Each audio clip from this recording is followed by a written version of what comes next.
பெண் போலீசாரை அவதூறு பேசியதாக யூடியூபர் சவுக்கு சங்கர் மீது பல போலீஸ் ஸ்டேஷன்களில் வழக்கு பதிவு செய்து கடந்த மே மாதம் கைது செய்யப்பட்டு சிறையில் அடைக்கப்பட்டார்.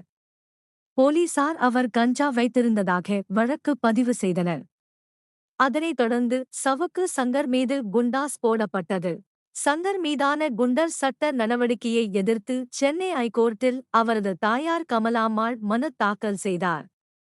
வழக்கை விசாரித்த ஐகோர்ட் சங்கர் மீதான குண்டர் சட்ட நடவடிக்கையை ரத்து செய்து உத்தரவிட்டது. வேறு வழக்குகளில் தேவைப்படாவிட்டால் அவரை விடுதலை செய்யலாம் என நீதிபதி உத்தரவிட்டார்.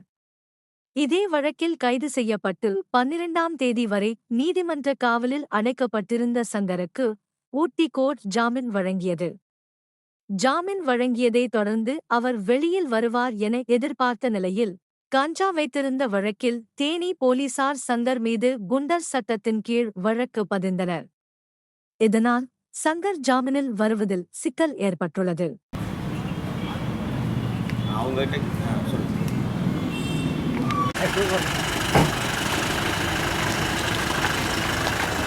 அவங்க